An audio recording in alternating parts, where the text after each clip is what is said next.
Hello दोस्तों, आज मैं आपको बुधवार व्रत कथा और उसकी विधि बताने जा रही हूँ, तो आप ध्यान से सुनिए। बुधवार की व्रत कथा। धार्मिक मान्यताओं के अनुसार बुधवार का व्रत रखने से भगवान गणेश जी की कृपा बरसती है। पौराणिक मान्यताओं के अनुसार बुधवार की व्रत कथा की शुरुआत किसी भी महीने के शुक्ल पक्ष के बुधवार से कर सकते हैं।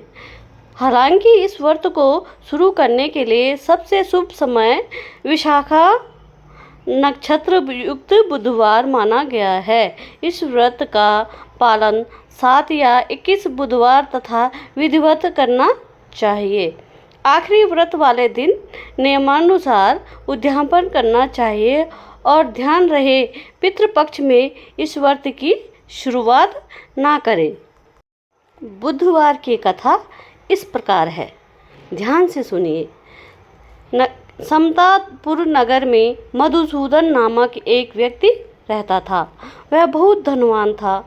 मधुसूदन का विवाह बलरामपुर नगर की सुंदर लड़की संगीता से हुआ था। एक बार मधुसूदन अपनी पत्नी को लेने बुधवार के दिन बलरामपुर गया। मधुसूदन ने पत्नी के माता पिता से संगीता को विदा कराने के लिए कहा। माता पिता बोले, बेटा आज बुधवार है, बुधवार को किसी भी शुभ कार्य के लिए यात्रा नहीं करते। लेकिन मधुसूदन नहीं माना। उसने ऐसी शुभ अशुभ की बातों को न मानने की बात कही। दोनों ने बैलगाड़ी से यात्रा प्रारंभ की। 2 कोस की यात्रा के बाद उसकी गाड़ी का एक पहिया टूट गया। वहां से दोनों ने पैदल ही यात्रा शुरू की। रास्ते में संगीता को प्यास लगी। मधुसूदन उसे एक पेड़ के नीचे बैठाकर जल लेने चला गया। थोड़ी देर बाद जब मधुसूदन कहीं से जल लेकर वापस आया तो वह बुरी तरह हैरान हो उठा, क्योंकि उसकी पत्नी के पास उसकी ही शक्ल सूरत का एक दूसरा व्यक्ति बैठा था। संगीता भी मधुसूदन को देखकर हैरान रह गई। वह दोनों में कोई अंतर नहीं कर पाई। मधुसूदन ने उस व्यक्ति से पूछा, तुम कौन हो और मेरी पत्नी के पास क्यों बैठे हो? मधुसूदन की बात सुनकर उस व्यक्ति ने कहा, अरे भाई, यह मेरी पत्नी संगीता है। मैं अपनी पत्नी को ससुराल से विदा कर लाया हूँ। लेकिन तुम कौन हो जो मुझसे ऐसा प्रश्न कर रहे हो? मधुसूदन ने कहा, तुम जरूर कोई चोर या ठग हो। यह मेरी पत्नी संगीता है। मैं इसे पेड़ के नीचे बैठाकर जल लेने गया था। इस पर उस व्यक्ति ने कहा, अरे भाई, झूठ तो तुम बोल रहे हो। संगीता को प्यास लगने पर जल लेने तो मैं गया था। मैंने तो जल लाकर अपनी पत्नी को पिला भी दिया है। अब तुम चुपचाप यहाँ से चलते बनो, नहीं तो किसी सिपाही को बुलाकर तुम्हें पकड़वा दूंगा।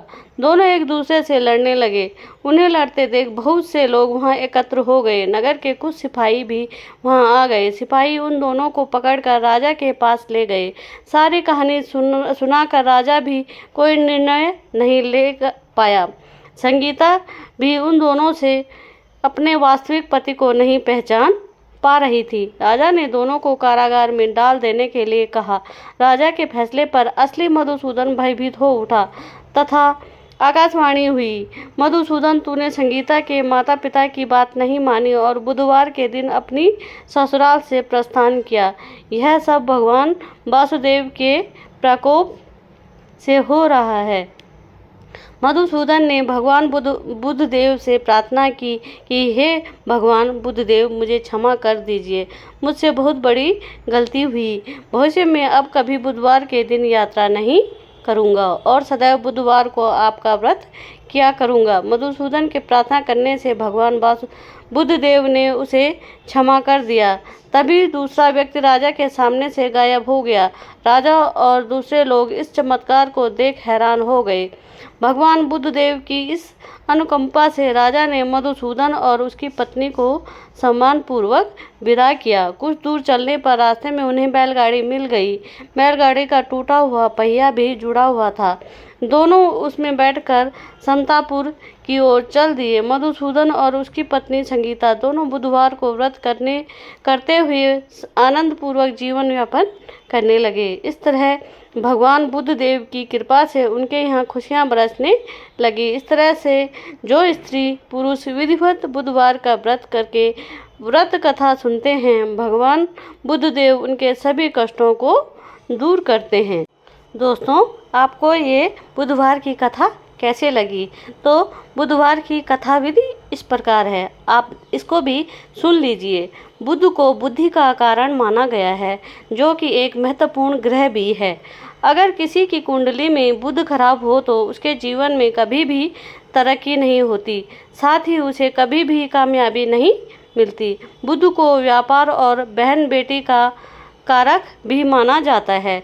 इस दिन भगवान गणेश का दिन होता है, जो कि वृद्धि के देवता माने जाते हैं, जो अपने भक्तों को सभी विघ्न कष्टों और बाधाओं को हरण करते हैं, इसलिए उन्हें विघ्नहर्ता भी कहा जाता है। अगर कोई इनका सच्चे मन से पूजन करे तो उनके जीवन में ये धन और सुख समृद्धि की कभी भी कमी नहीं करते।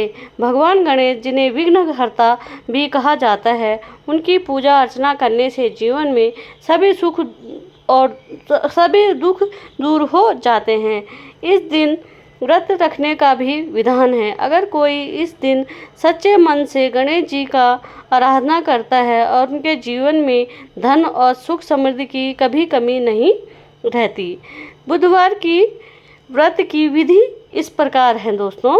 व्रत वाले दिन सुबह उठकर स्नान आदि कार्यों से निवृत्त होकर सबसे पहले आप भगवान की प्रतिमा के आगे बैठें। गणेश जी की पूजा करने से पहले संकल्प लें, क्योंकि किसी भी पूजा को शुरू करने से पहले संकल्प लेना आवश्यक है। सबसे पहले एक चौकी लेकर उस पर लाल कपड़ा बिछाएं। इसके बाद गणेश जी की प्रतिमा स्थापित करें। कुमकुम, अक्षत, घी, अगरबत्ती से गणेश जी का पूजन करें। इसके बाद गणेश जी को गणपतये नमः का जाप करें। बुधवार में रखी जाने वाली सावधानियाँ इस प्रकार हैं दोस्तों। गणेश जी की पूजा में तुलसी का प्रयोग ना करें।